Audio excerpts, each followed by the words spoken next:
Hi, I'm Andrew Seltz, and I'm starting another home improvement project today that I'd like to share with you, give you a little tutorial on what I'm doing. I want to put in a concrete countertop. Of course, concrete countertops are brand new territory for me. I want to pour my own. I'm not really ready to do that yet, so I'm looking for a stopgap to cover up the old, plain laminate countertop that I have. And so what I'm going to do today is I'm going to create a veneer using a cement-based flooring compound. I did a quick test on a board just to see sort of what it would look like, and I didn't do any sanding or smoothing or anything like that. I just laid a couple layers down and then put some sealer on it to see what the overall tone would be. And this is what I got right here, and I think that's going to look pretty nice, up against the tile here on the wall. I think that's going to create a nice contrast and an interesting look to the bathroom. So that's what I'm working with today. So we'll start off by removing the sink and opening that up because I want the finish to go underneath the lip of the sink, and then I'll start sanding, scuffing, putting up some tape and everything to mask things off, and we'll get to work on it. I got a major word of caution for people trying to do this project at home. If your sink is not bolted on from the bottom, if it's got sealer on it, and it probably does, and you should probably leave it set where it is or plan on replacing it, because I tried to get mine loose. I was scraping underneath and trying to get under the lip, and you can see here I've cracked the daylights out of the edge of my sink in here and here. I've given up. I tried pushing it up from the bottom, and it's doing nothing but more damage. So I'm giving up on the idea of taking the sink out, and now I'm going to figure out how to repair that. It's not going to ever look right because you just can't make porcelain look right once it's been cracked like that, but hopefully I'll get it passable until it's time to actually come in and put a new sink in, but I'm not prepared to do that today, so I'm going to have to do something different. So be careful. You've been warned. It's the same as with toilets. You got to be super careful not to overdo anything because the porcelain is brittle when you put pressure on it on a single point. Now, one of the main things that you need to do to get this countertop ready for putting the cement on is to give it a good scuffing or sanding so that it's got some tooth. You don't want it to be too smooth. So I'm going to use my handy oscillating tool with a very, very rough sanding bit, and it's, again, not to try and smooth it out or anything, just to try and give it some tooth. So I'm going to go over it fairly quickly, but just roughing everything up.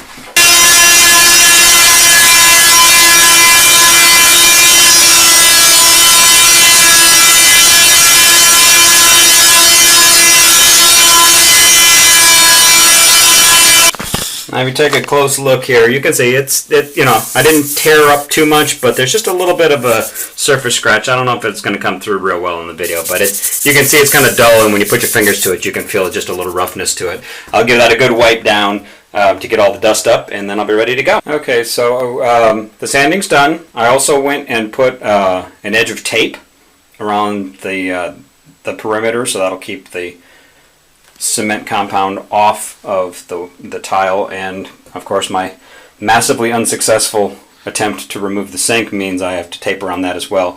So that's going to make this bit back here a tad tricky. Fortunately I've got a small spreader scraper that'll hopefully help with that. Now, the material that I found online, recommended in a lot of tutorials that I saw, was a product called Ardex Feather Finish. And I mean, what that is it's basically a floor leveling compound that's made of Portland cement. So I looked around in my local stores. I couldn't find anything like it. There's a couple of other products that have a similar name, but I decided, I just went ahead and got this. It's called Speed Finish by a company called Custom. It's basically the same thing. It's used to level floors, subfloors before you put down like linoleum or tile or something like that. And the main thing that I was looking for was on the ingredients list. The number one ingredient in here is cement. So it's basically a combination of cement and some other binders and things that help it to stick. So it's got like a polymer base. There's several different products in there. Ardex may be superior in some way, but I figured they're basically all designed to do the same job, which is level the floor and use cement to make it really hard and durable. and that my goal is for it to look like cement, so I want it to have cement in the product and to be a subflooring material designed to stick to pretty much anything, and that's what this is. So we'll see, maybe it turns out that I made a mistake with this, but so far from my test, it looks like I think I'll get the same results that I'm looking for. So it's time to mix it up and start applying it. Now I'm not going to mix a ton of it up for this first application. You can see about how much I've got in there. You want it to be the consistency of kind of a thick pancake batter. That'll help it to spread. You want to make sure it spreads smoothly.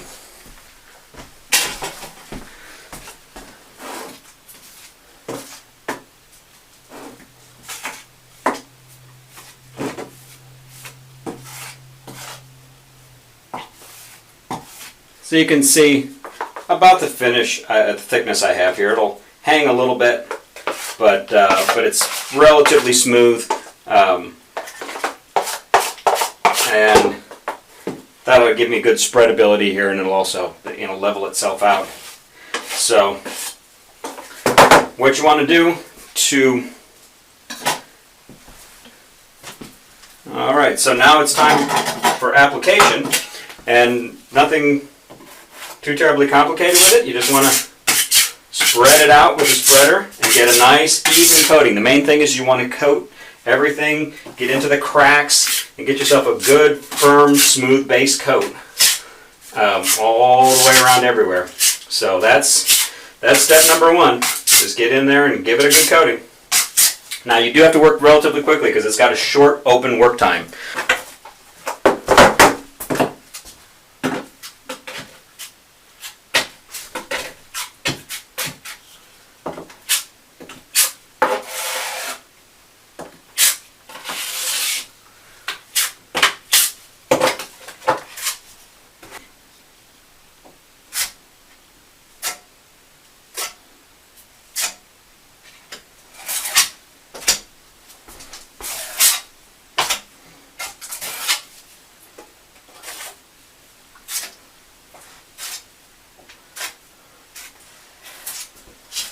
Okay, I'm going to show you a little bit here about how I do the edges on the countertop.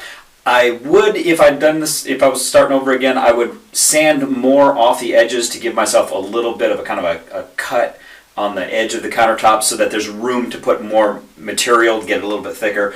But instead what I'm doing is I'm just kind of bunching up, just thickening up the edges a little bit. What you do is you mix your material just like usual, but then let it set up a little bit. So it starts to firm up and harden, but it doesn't harden all the way. And then you give it another mix up, and it becomes, I don't know if you can see this very well, but it becomes kind of like a paste.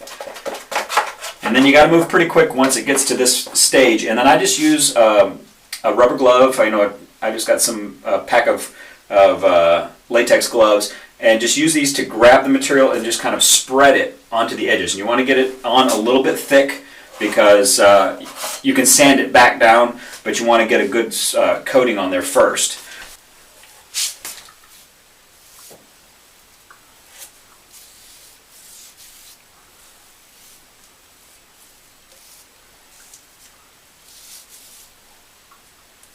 And you can see I'm laying it on there pretty thick on both sides here and just smoothing it in a little bit. But I'm going to leave it fairly thick, a fairly thick application here, and then I'll take care of the extra thickness when it comes time to sand it down.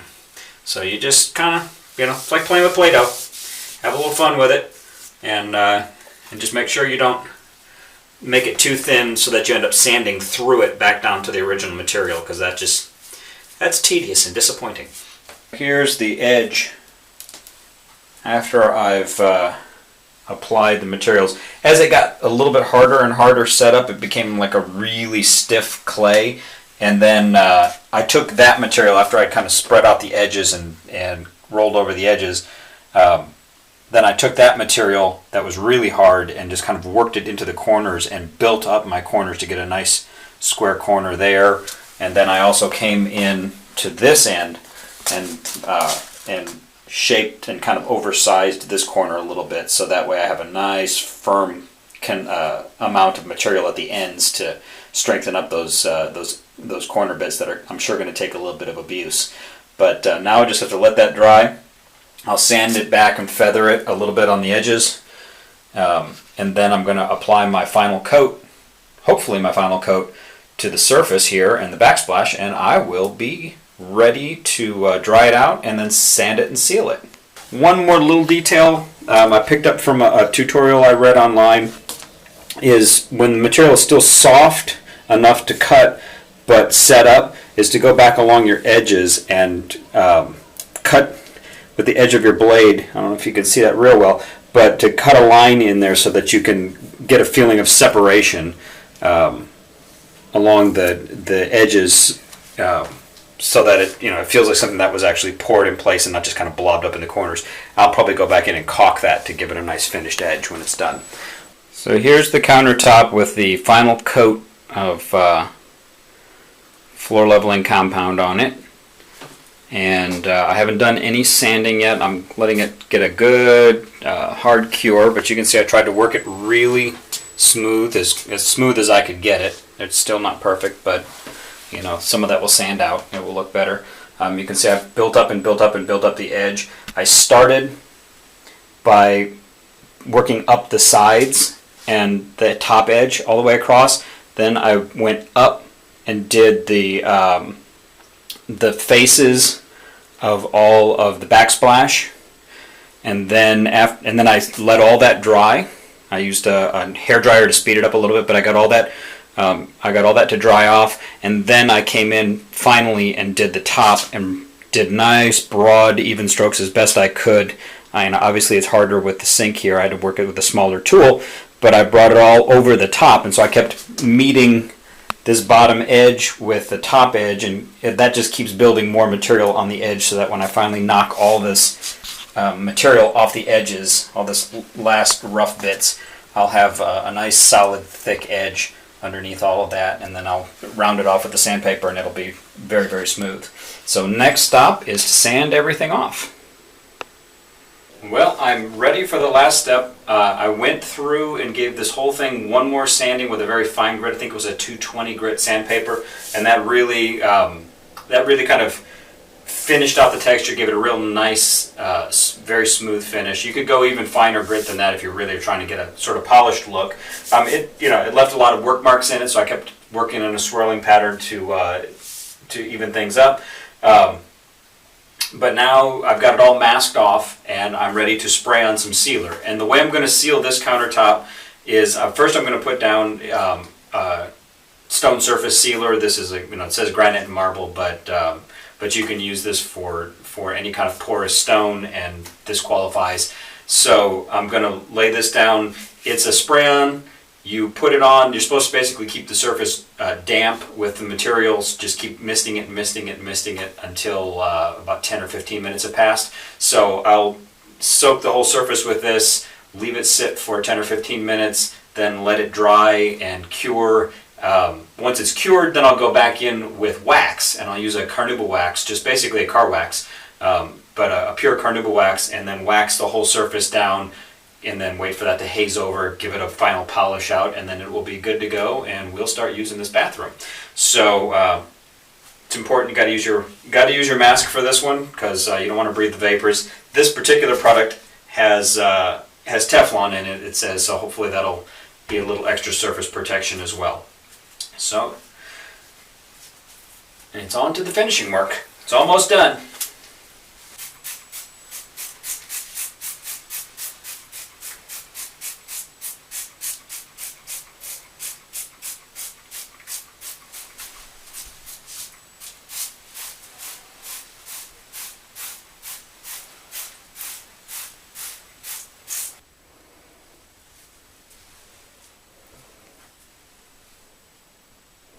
So the last thing that I'm going to do to the bathroom countertop here to finish everything off is I'm going to wax it, and I'm not using anything fancy, just carnauba wax based car wax, and I'm going to rub some on. You just kind of let it haze over, and then you polish it off, and that ought to help with keeping it waterproof, which is something I'm really concerned with here because of the bathroom, and then of course 2 little kids and all their friends running around here. There tends to be a lot of water on here, so I want to make sure that I do my best to preserve this and protect it from water and standing water.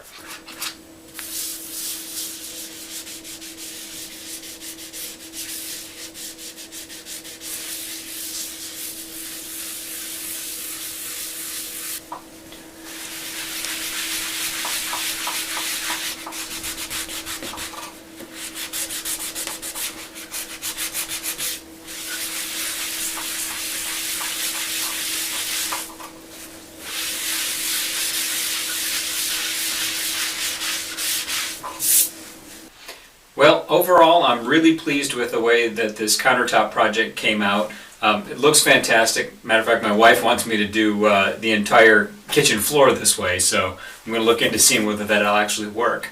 I mean, and eventually at some point I will pour an actual poured countertop for this, but we'll see how it lasts. I'll report back if the performance of this countertop doesn't hold up.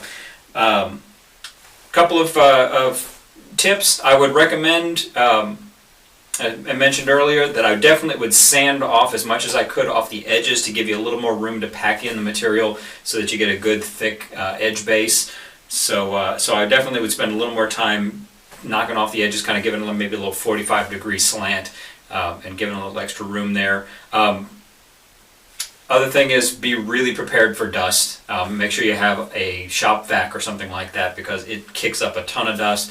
It wasn't too bad. I mean, I'm in a small space and I was able to do it without too much trouble, but I spent a lot of time vacuuming. So be ready for that. Make sure you wear a face mask so that you don't breathe that in because that's not very good for you. The other thing, don't try to take the sink out. I'm in the middle of patching right now. I've got some putty and some paint to try and touch it up. It's never going to be quite the same. Be careful with that. If you've got a glued-in sink, just probably should leave it where it is and work up to the edges. And that's about it. So I hope you enjoyed this tutorial. I hope it's helpful to you. And if you've got any questions, just leave a comment.